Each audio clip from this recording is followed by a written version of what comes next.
Hi everyone, welcome to the Immigration.ca live stream series. My name is Andrea and I'm here with immigration lawyer Colin Singer. Colin is managing partner of Immigration.ca in Canada.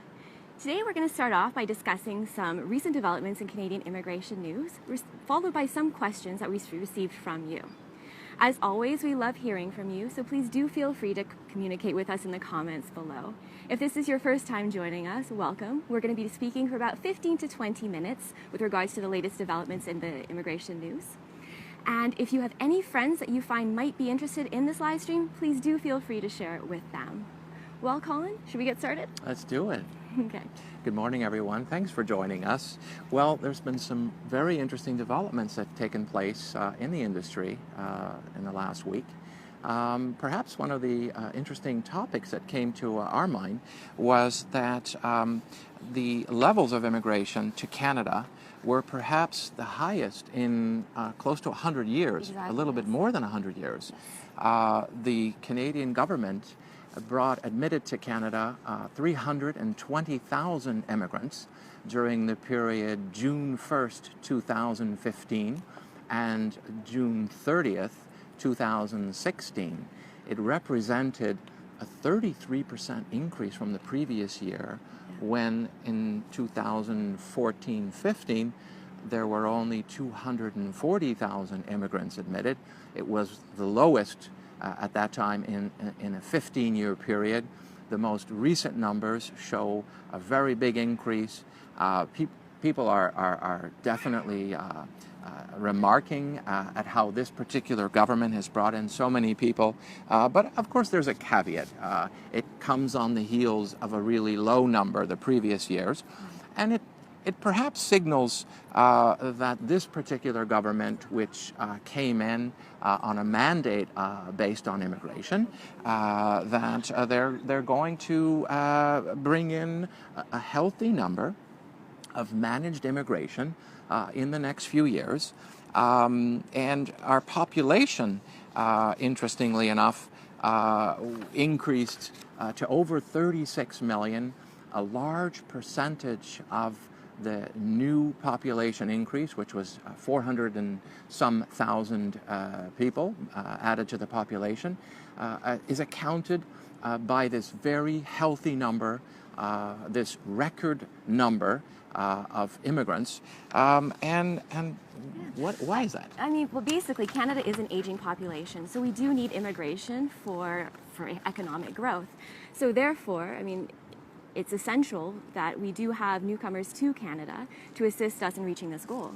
And the difficulty that our policymakers are facing is that the over age 65 now comprises a larger portion than what we call the younger age, under age 15. This is, it happened for the first time last summer, but it's a trend that's going to continue. Our net labor market growth is now predominantly based on a healthy number of immigration. Senior citizens are growing. And so this particular government is looking to bring in more immigrants, but managed. Exactly, and they plan on increasing immigration levels over the next 3 years, but obviously managed. I mean, bringing in skilled workers, for example. So, I mean, the target, they set high targets, and we seem to be on target. And so for 2016, what we've already covered in the past in our writings, and today's topic is one in which you can find more details on our website under Immigration News, September 2016. But what's interesting is that it comes on the heels of an interesting article that immigration has traditionally been criticized for driving down wages. Yes. This was an American initiative that came out through the writings of a very well-known economist in the U.S. And he has written time and again that immigration drives down wages.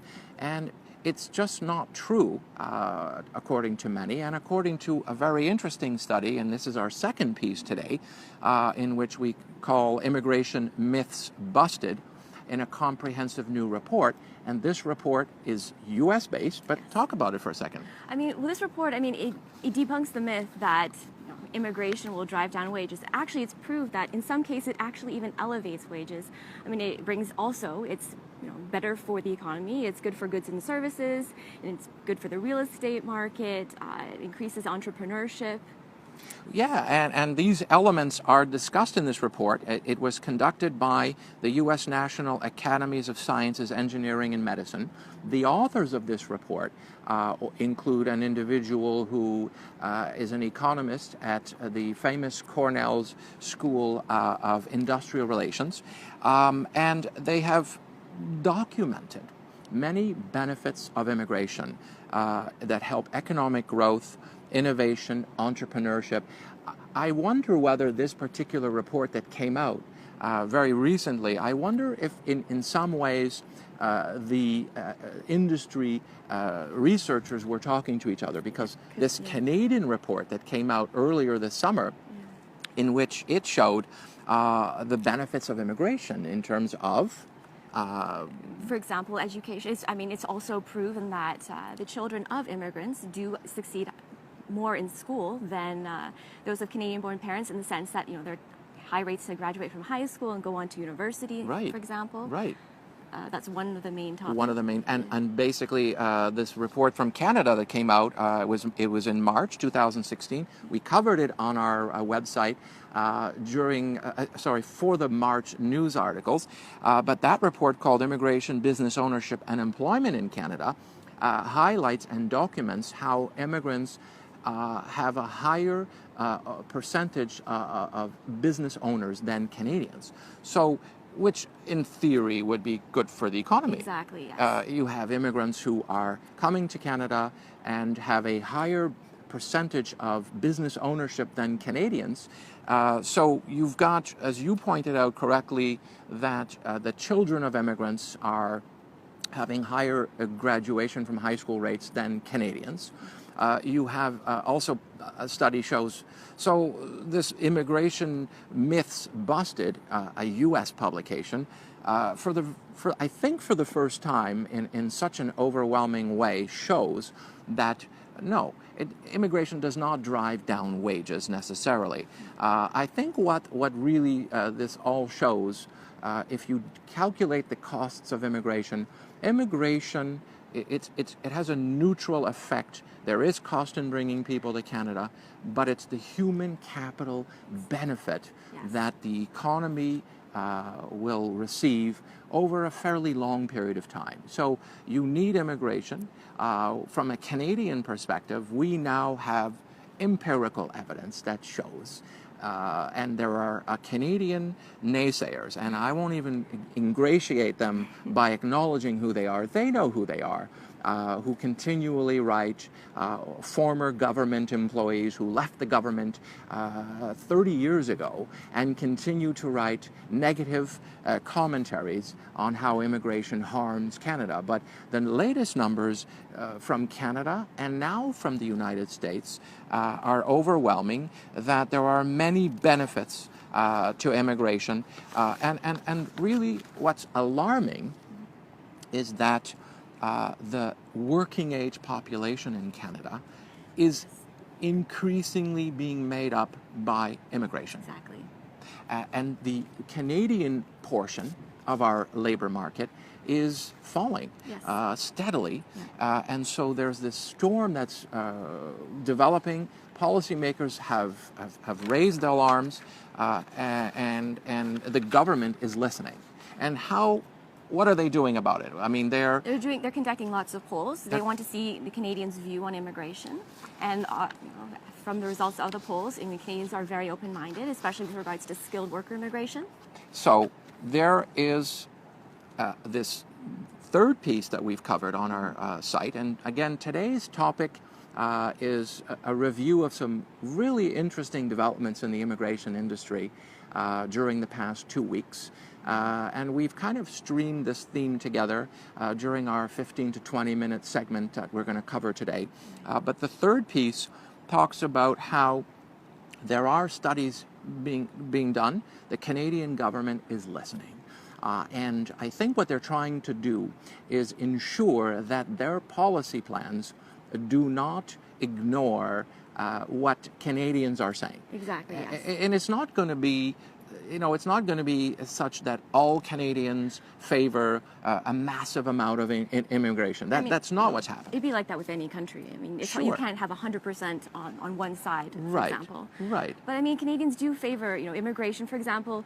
I mean, they have an open mind, especially when, immigrants wish to integrate. They would like to learn the language, they join the workforce, they participate in community activities. I mean, Canadians have a very open-minded view on this.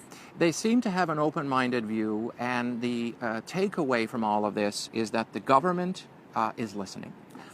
They're putting in plans to bring in an elevated level of immigration, but it's managed immigration, so that we get all the bases covered. What are the main developments that the government plans to modify?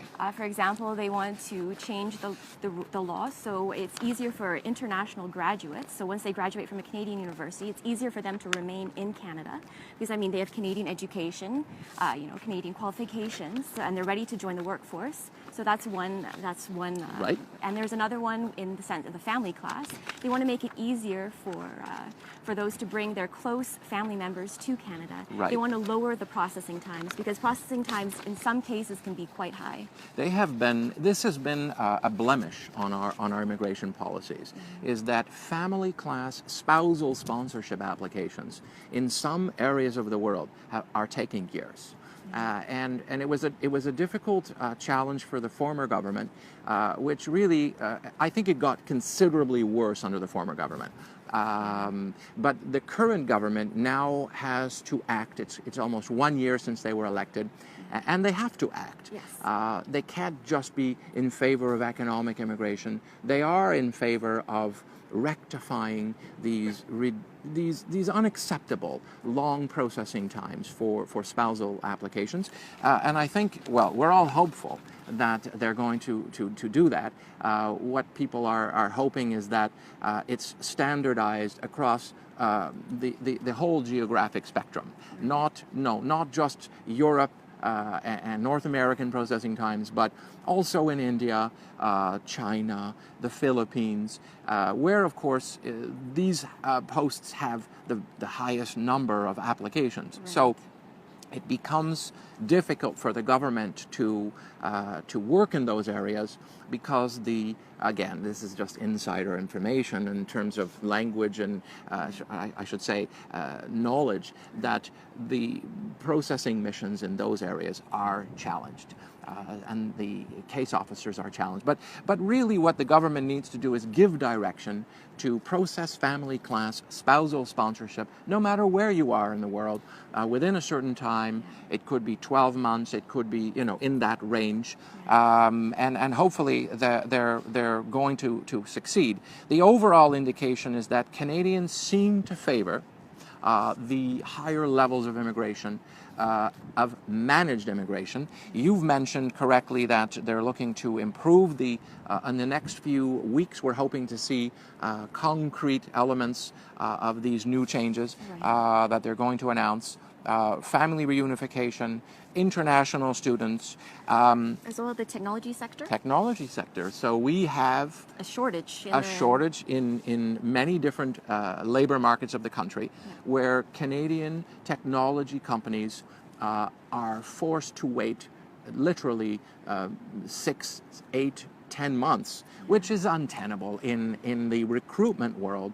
Immigration and recruitment go together. Exactly. So if you're going to have an immigration program, it's obvious that it needs to mirror what recruitment aims to achieve. I've always said that immigration minister is probably one of the, if not the biggest, one of the largest recruiters in the world.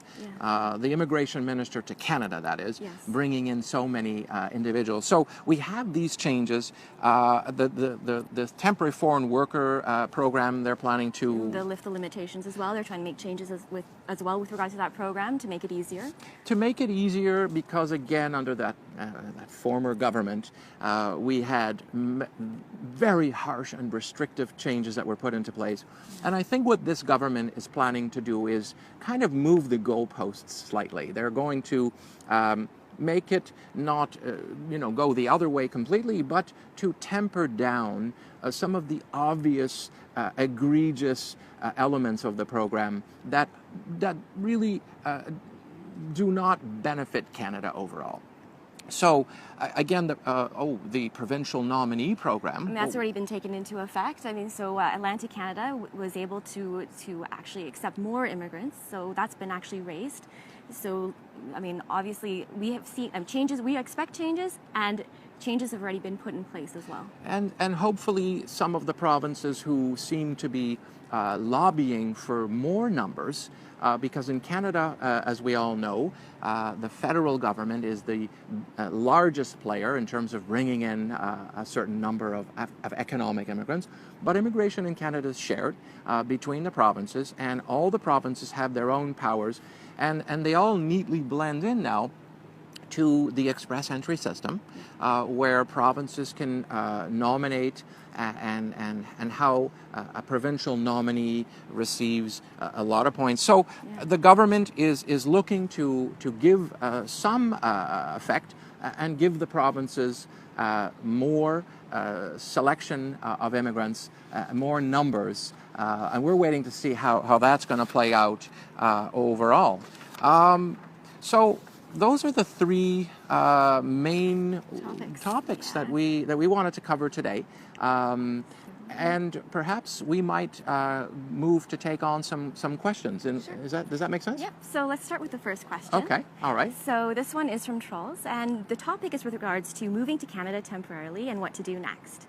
So him and his girlfriend are living in Denmark, and they both finished their master's degrees a couple years ago, and they're interested in Canada. So they're particularly interested in Vancouver because they love nature and a city with a good vibe. He runs a one-man online marketing agency and can work from anywhere in the world. So, and basically, there's three things I would like. They want to explore Canada for 6 to 8 months. He wants to be able to continue to work remotely. And, I mean, he says he has the financials to support his stay, so he's interested on what kind of visa they do need. Okay. Without dealing with their nationality, the first thing you mentioned was that they are living in Denmark? Yes. Okay.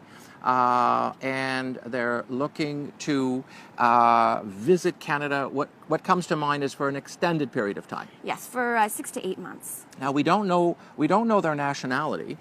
Some of these programs that we talk about allow for long-term programs, what we call international student programs, where people under the International Mobility Program can come to Canada. So depending on their nationality, they might qualify for what we will loosely call working holidays. But typically people from a number of countries do not need a temporary resident visa to enter Canada. But when you do come to Canada, I think that these individuals seem to have, again, without knowing their nationality, if they are if they're passport holders or permanent residents of a country that has an agreement with Canada, they may not need a visitor's visa, what we call loosely a visitor's visa. They may not need an entry visa. In such instance, they would be able to come and visit Canada for up to 6 months. And then once they're in Canada, typically individuals could apply for an extension or of time. You could apply inside Canada if you're from a country that doesn't need a visa formality to enter the country. country, you would be given 6 months, and you would be able to extend your stay in Canada. If you were interested in staying for a year, perhaps you might change your mind and want to work in Canada. We have the International Mobility Program, under which there are a number of programs based on country that are participants in this agreement, and they would be able to work for a 1-year period. But those visas go very quickly. So, and if you are from a country in which you need a temporary resident visa to visit Canada, then you would need to, of course, document what your purpose of visit is, how long you want to visit, and in such instance you would have to prove other elements, including that you do not intend to stay permanently. Right. So I think, without knowing their nationality, if they're planning to visit Canada, it seems that, again, if they're from the visa-exempt country, they'll have no difficulty getting a 6-month entry, and it's not formally stamped in your passport when you come to Canada. Sometimes they'll mention must leave, and they'll put a 6-month window. If they're not, and it's not an automatic that you get 6 months. You have to have at least satisfy the examining officer that your purpose would lend itself to a 6-month window. So it requires a bit of a verification on what your nationality is, what your purpose of visit is, but for many individuals there's a lot of options. Okay, perfect. Thank you, Colin. So that brings us to the next question. It's from Macromegaly. He wants to sponsor his wife from Africa. He's a Canadian citizen and studying medicine in the United States without any income. He wants to know how he can meet the income requirements needed to sponsor his wife from Africa to Canada. Okay. Well, listen, all these applications are done online, and you don't have an income requirement to sponsor a spouse. Of course, you want to make sure that there's no inadmissibility issues. You want to make sure that the Canadian citizen is, did you mention they're in a particular, where are they located now? He's located in the United States and she's in Africa. Okay. If he's located in the U.S., there's an interesting element to this fact pattern, and that is the Canadian authorities will want to be sure, because one of the conditions of sponsorship is that you intend to reside in Canada. Yes, right. So if you are working in the U.S. and you want to Canadianize your spouse, which is something that, of course, it's quite reasonable if you're a Canadian, and South Africa being a country in which it's very, you need a TRV to come to Canada. So to even visit Canada, you'll need to apply for a TRV. But to sponsor under the family class spousal, the Canadian citizen who's living in the States will want to show evidence that he or she, well, he is going to permanently reside in Canada. Right. In some areas of the world, the Middle East, for example, there's a lot of policy that's been put into place where an individual will have to actually show that they're leaving their job. Yes. And that they're tying up their anchor. They're breaking their anchor, let's say, in the Middle East. I don't think the U.S., the Canadian counterparts are going to be that harsh with someone who's in the U.S., but it wouldn't surprise me. And so therefore, it's important that you have evidence that you're going to live in Canada, and that's the main takeaway. And income is not an element of assessment. So if you don't have the income to sponsor, that is not a bar in itself. Right. Okay. Thanks. So this moving on to the third question, that is from Canadiga. It's regarding the financial documents for a visitor's visa. So he's applying for a visitor's visa for his grandmother. He submitted a letter of invitation to her that she can submit with her application. He wants to know how he can send his financial documents to support her application directly to the visa office. The reason being that he does not want to disclose his financial information to anyone except for CIC, the Canadian government, and his grandmother is elderly. Okay.